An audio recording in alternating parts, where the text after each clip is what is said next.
The 1911 pistol is more than just a firearm. Born from the need for a powerful sidearm in the early 20th century, the M1911 was designed by the legendary John Browning. After rigorous trials where one pistol fired 6,000 rounds without a single malfunction, it was officially adopted by the U.S. Army on March 29th. 1911, for over a century, its reliability and iconic design have made it one of the most respected firearms in history.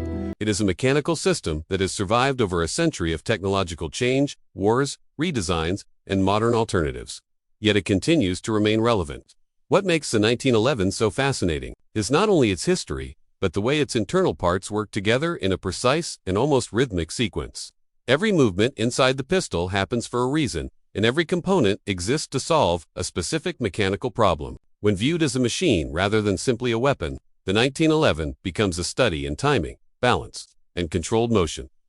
At the foundation of the system is the magazine, which serves as both storage and delivery mechanism for cartridges. Inside the magazine body, a spring applies constant upward pressure to a follower, which supports the cartridges stacked above it. This spring tension ensures that each cartridge is consistently positioned to be presented to the pistol when needed. The magazine fits into the grip of the pistol and is held securely in place by a catch, aligning the top cartridge with the feeding path inside the frame.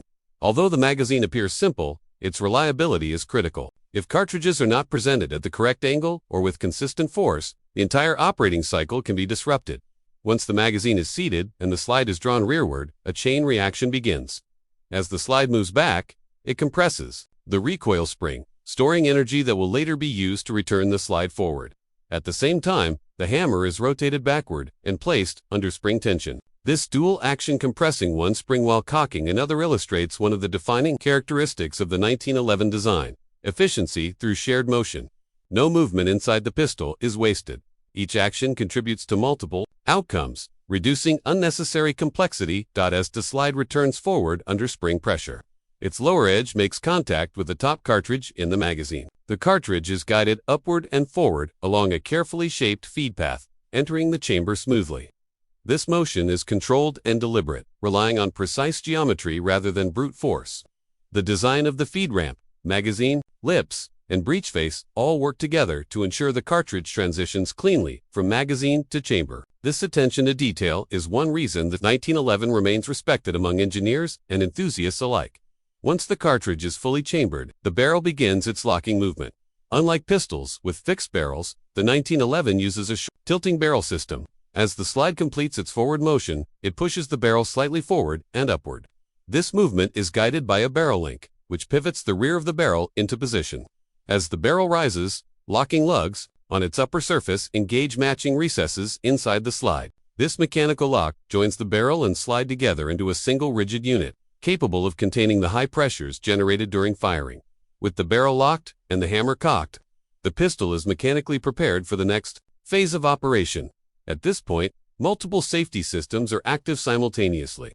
The grip safety blocks trigger movement unless the pistol is held firmly, ensuring the trigger cannot move unintentionally. The thumb safety, when engaged, mechanically prevents internal components from moving.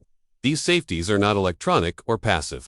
They are physical barriers that interrupt motion within the mechanism. This reflects the design philosophy of the early 20th century, where reliability meant visible, tangible, mechanical control. When the trigger is pressed under proper conditions, its movement begins a controlled transfer of force through the internal fire control components. The trigger does not directly release the hammer. Instead, it moves a trigger bow that presses against the disconnector.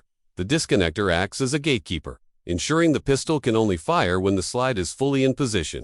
As pressure continues, the movement is transferred to the sear, a precisely shaped component that holds the hammer in its cocked position. The sear rotates just enough to disengage from the hammer's full cock notch. This moment is critical. The angles of the sear and hammer hooks are engineered to balance safety, reliability, and trigger feel. When the sear releases, the hammer is no longer restrained.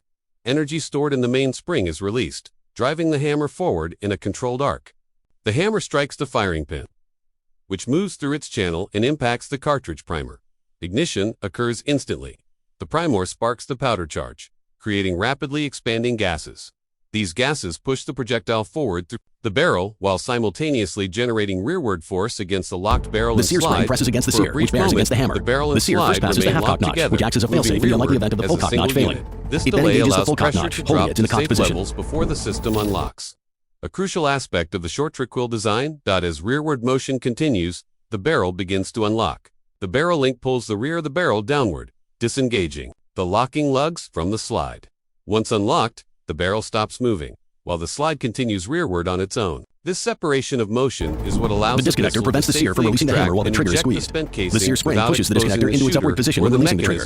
This allows the 1911 to be fired once again. The extractor, a spring-tensioned hook mounted in the slide, grips the rim of the spent casing and pulls it from the chamber.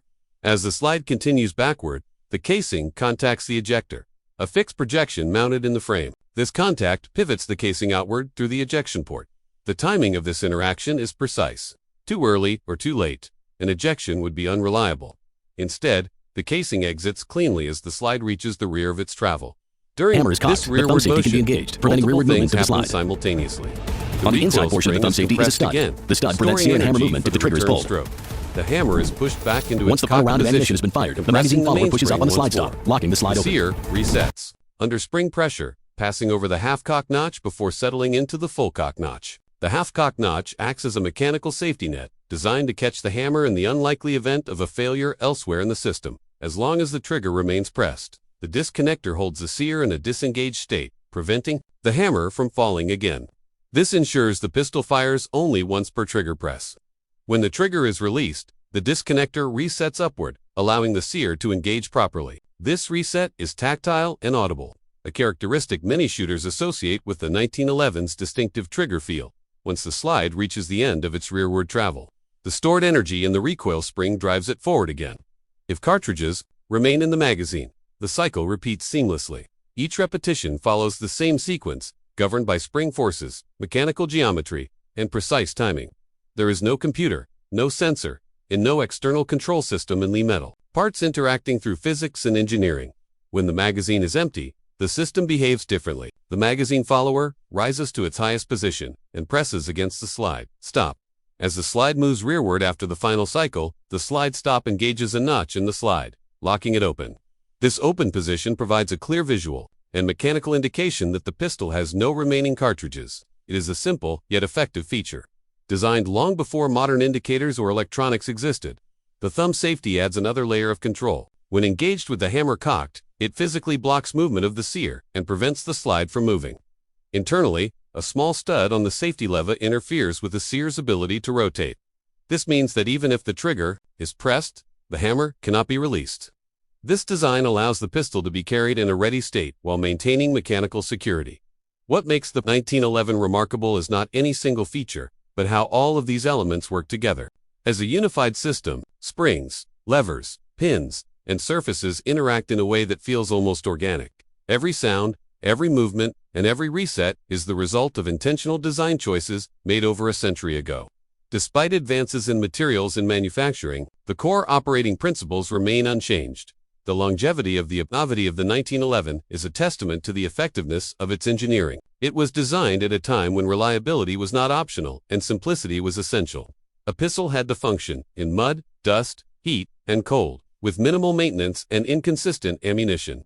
Those requirements shaped a design that continues to perform even by modern standards, viewed purely as a machine.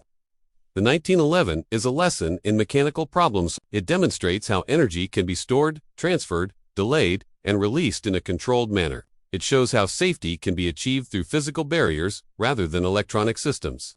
And it highlights how thoughtful geometry can guide motion without unnecessary complexity. This is why the 1911 is still studied, discussed, and admired today. Not because it is the newest or lightest option, but because it represents a level of mechanical clarity that is increasingly rare. Each time the cycle completes, it tells the same story, a story of balance, timing, and precision that has stood the test of time.